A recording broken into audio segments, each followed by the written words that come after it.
Well, YouTube, it looks like it's happened again. I had another dream which appears to be about the rapture.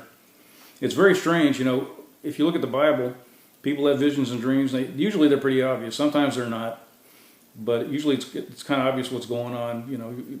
Some prophet or whatever will see an angel handing a scroll down, and he'll see, flocks of locusts attacking the earth, and it's not that complicated. But I tend to get symbols, and I don't know what they mean until I ask God. So I guess that glorifies him twice. I mean, first he gives me the dream, and then second he has to explain it to me. If I could figure it out myself, then I'd get the glory. So here's the dream. First of all, I mentioned the dream I had previously, which got a lot of views on YouTube. I mentioned it. I dreamed that I was in the shower singing "I'll Be Home for Christmas," which was very weird.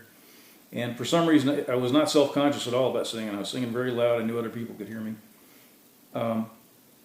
And my interpretation of that was being in the shower, that means being alone with God, praying in tongues, being cleansed by the living water.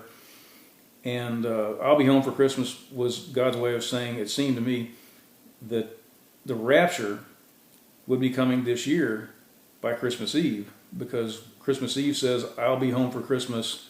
It says, Christmas Eve will find me where the love light gleams. Christmas Eve, not Christmas Day. Well,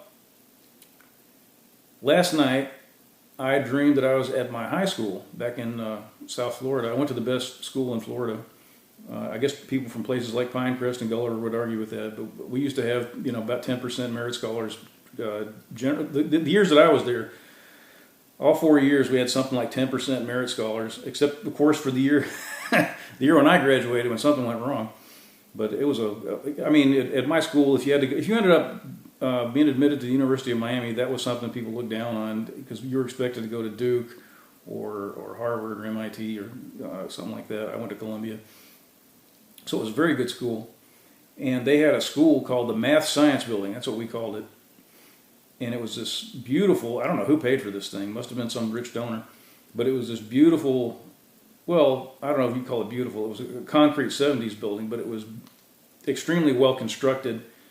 It was this big building that had maybe 10 really big classrooms per floor, 2 floors, and it had all these modern laboratories. It had these big tables with some kind of synthetic tops on them for chemistry, and each table had a couple of sinks, and it was just very nice.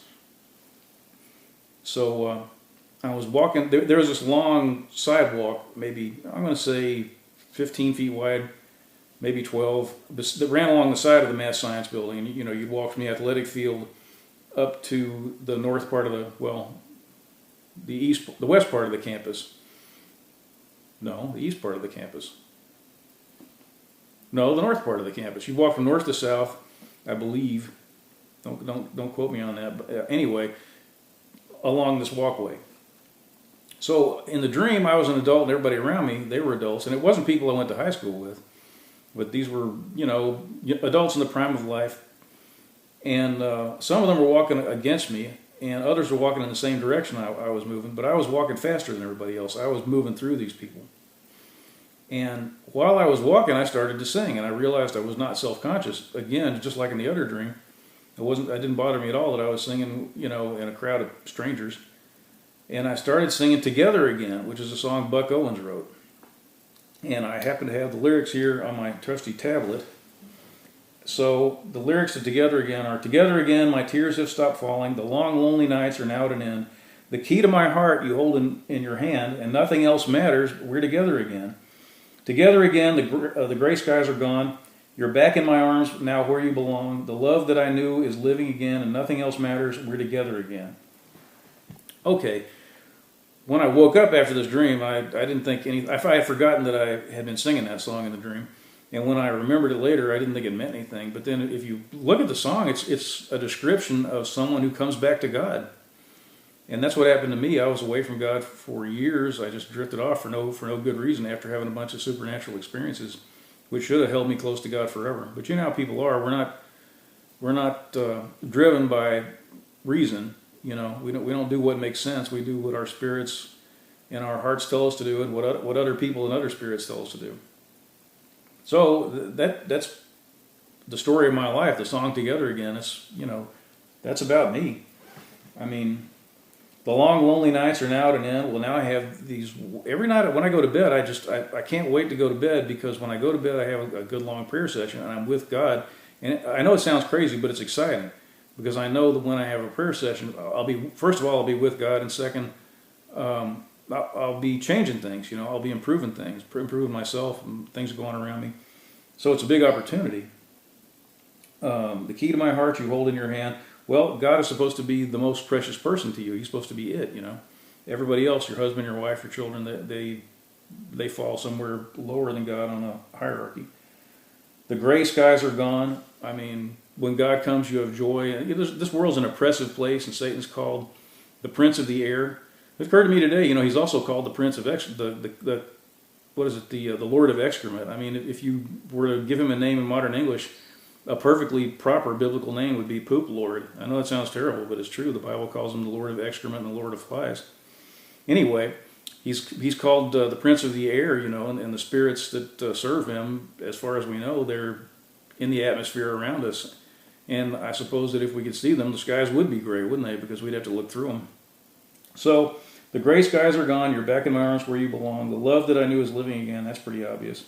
Nothing else matters. We're together again. That's true. I mean, if you love God and you have a good relationship with them, everything else is secondary. Nothing else can take precedence over that. I mean, not unless you want trouble in your life. So I was singing this song and walking along on this sidewalk, and for some reason I decided to change songs, and I started singing I'll Be Home for Christmas, which is the song I was singing in the other dream. Now, this is not my favorite song. It's not like I obsess on this song, so it's very strange that I would sing it in a dream, Let's see, I've got it up here someplace so I can figure out how to make this computer work, this tablet. Okay, I was singing this song, and the lyrics go, I'll be home for Christmas, you can plan on me, please have snow and mistletoe and presents by the tree, or presents on the tree, it says. Somebody's changed it here to try to make it make sense, because you don't put presents on a tree. Christmas Eve will find me where the love light gleams, I'll be home for Christmas, if only in my dreams. And then it repeats itself. Okay, so that's interesting. It says presents by the tree, because people who say they visited heaven, they say it's full of these tremendous trees.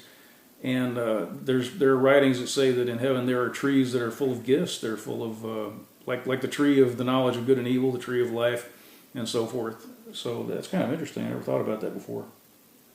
Anyway, Christmas Eve will find me where the love light gleams. I talked about this in my other dream.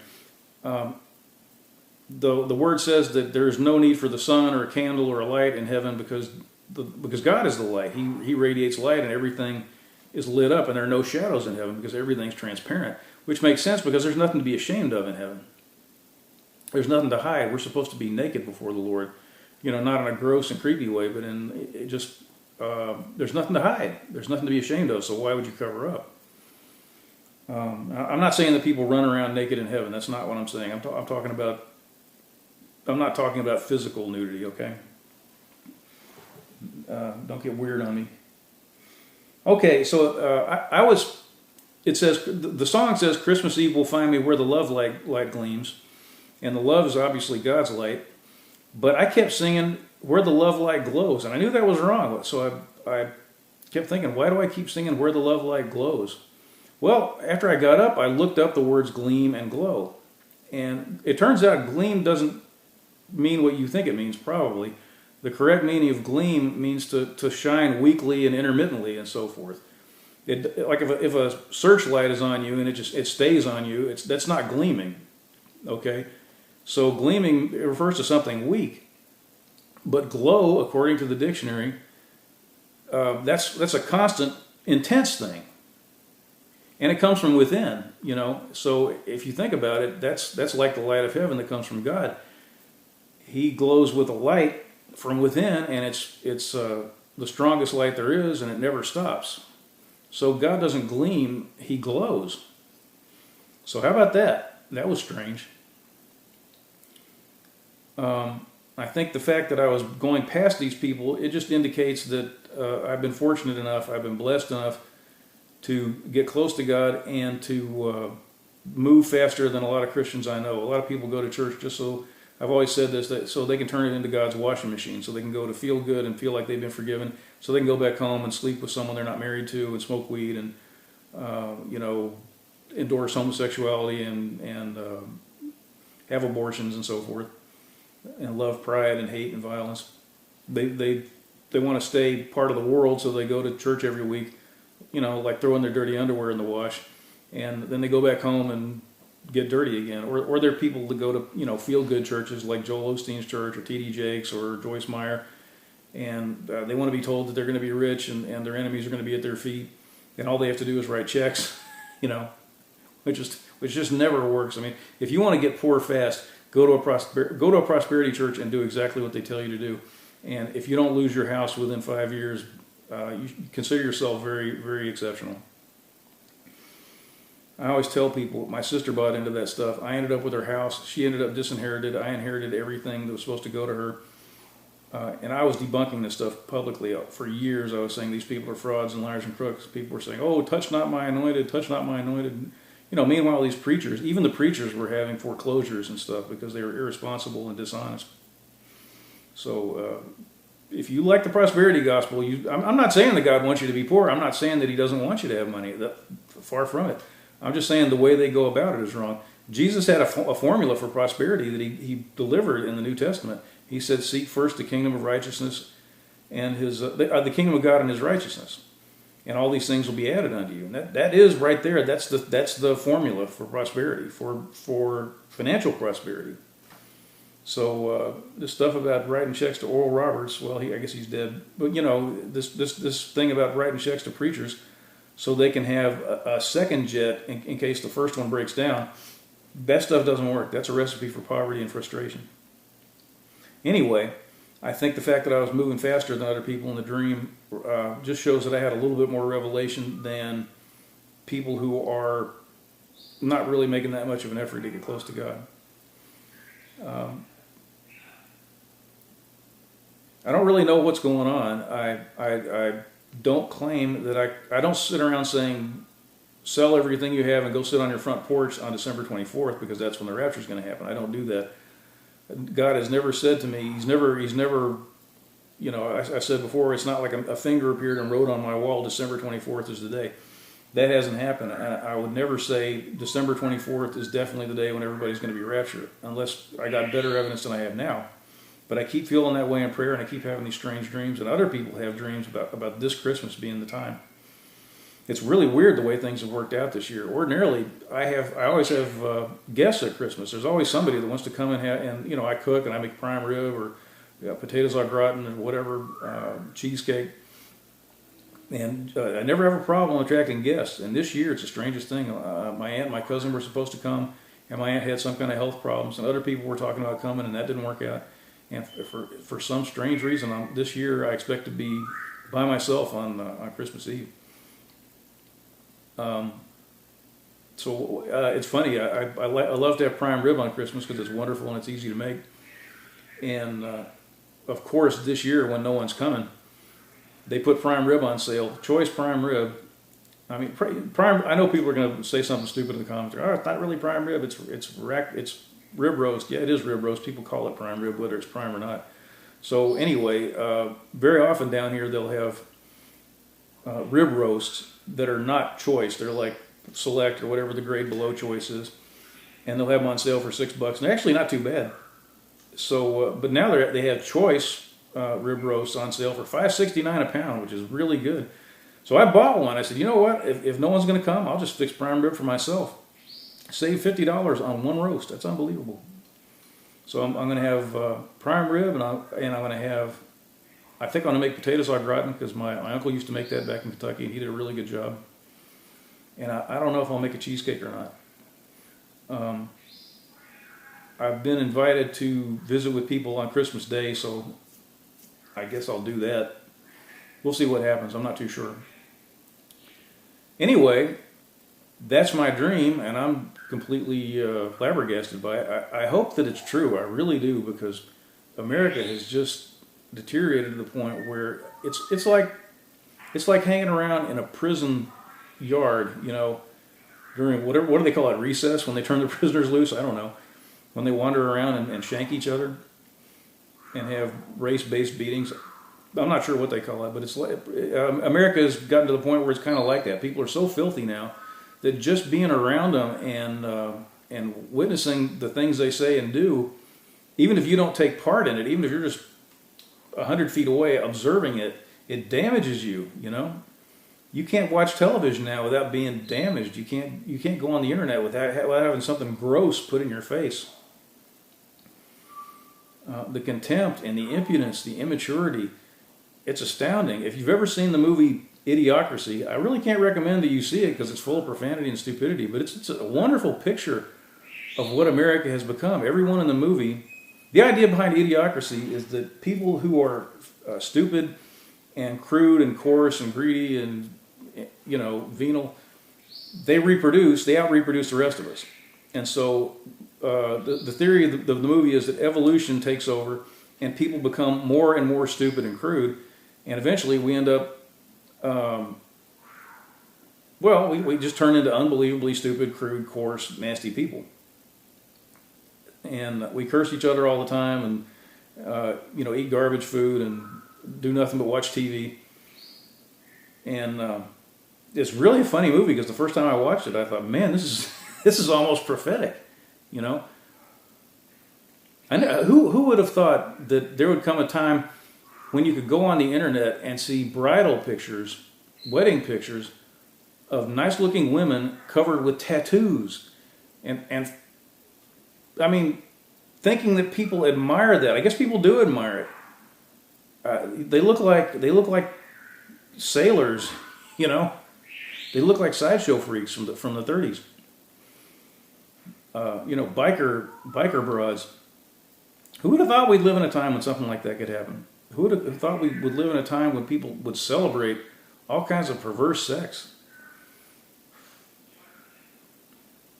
When young people who don't know anything would be encouraged to get up in the faces of old people who have these wonderful stores of treasure in their minds and their hearts to share with them. You know, they stand up and lecture us now. I got that little kid, Greta Thunberg, I think it's pronounced Thunberg.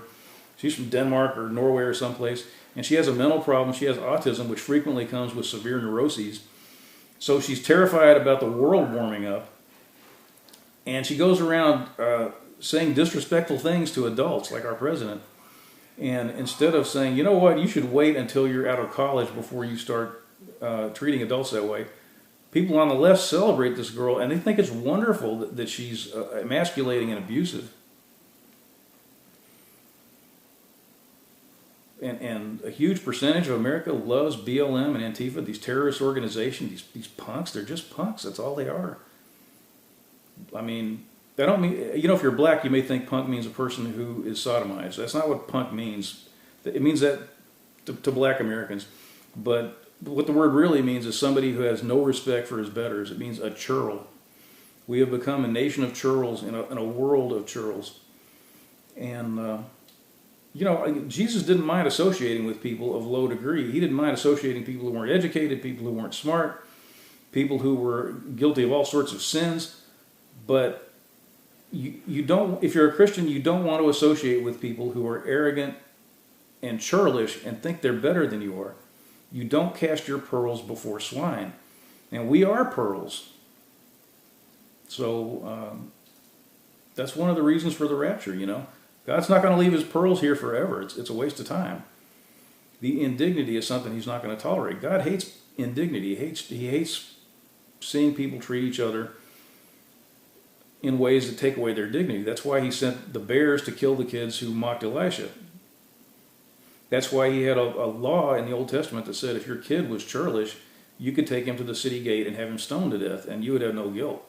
I completely understand that. You know, I've got this sister who's a drug addict who thinks she's better than anyone who ever lived. She wrecks the lives of everybody she comes near. You can't have anything to do with her because she will infect your life. She'll steal what you have. She'll take over your house. She moved in on my aunt, who's not well, is a stroke victim. She conned my aunt into getting her to let her move in because she was tired of living in, I don't know where she was living, a homeless shelter or Section 8 housing or something. And she told my aunt that she had become a Christian and her heart had changed and all this stuff. And she moved in with my aunt. and refused to leave. And she would hold up her phone and say, "Here's the text where you invited me. You can't evict me," because my sister used to be a lawyer before she had her license pulled for a felony conviction. And she said, there's COVID out there, and you can't throw me out of your house because they won't let you do it during the pandemic. And here's my aunt, in her 70s. It's a blessing if she wakes up every day, and she has blood pressure in the 200s, and she's trying to do my sister a favor. And my sister moves into her house and takes over a room of the house, spills things all over the furniture, spills things all over the rug, makes the place so filthy that my aunt's cleaning lady contacts my cousin in another state and says, "You got to get her out of here. She's going to kill your aunt." Roaches moved in. Nobody has roaches in Kentucky. That's not a Kentucky thing. My sister moved from South Florida. I guess maybe there were roaches in her luggage. And anyway, ruined my aunt's life, and it took my aunt months to get her out of there. It's interesting what happened. My aunt and my cousin told me about it, and they were really embarrassed because I had warned them. I said, "You've got to stay away from her. There's just nothing good about her." And my cousin later told me, "We thought you were just kidding." My dad disinherited her twice. My mother tried to disinherit her. I never talked to her. I never have anything to do with her. I refused to bail her out of jail. And they thought I was kidding. So anyway, they told me about it. I started praying about it. And soon after that, my sister commanded my aunt to drive her to Whole Foods. My sister's on Social Security or something. She claims she's disabled. And she doesn't have much money. But she tells people what to do. And she commanded my aunt, whom she was imposing on, she said, "You're going to take me to Whole Foods so I can get my stuff." And my aunt, for once in her life, stood up to her and wouldn't take her. And after a while, my sister didn't come home.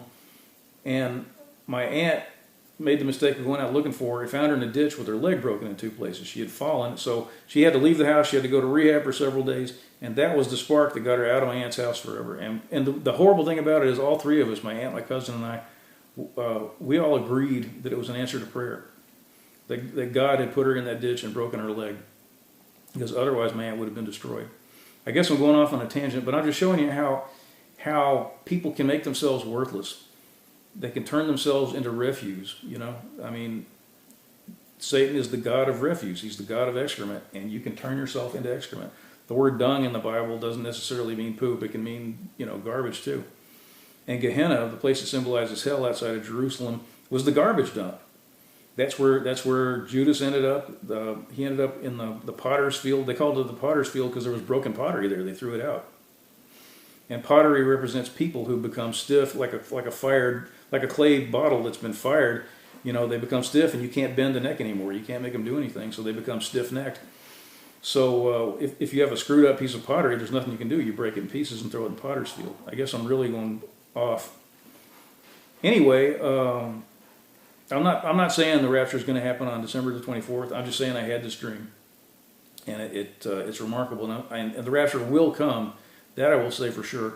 And you need to be ready for it. The fact that you raised your hand in church 20 years ago and told some money preacher that you wanted to belong to God, that's not going to do it. If you didn't really change in your heart and sincerely serve God, I don't mean perfectly, but if you didn't make some effort, if you weren't sincere about it, then you'll be right down here with the heathens and you will not be popular.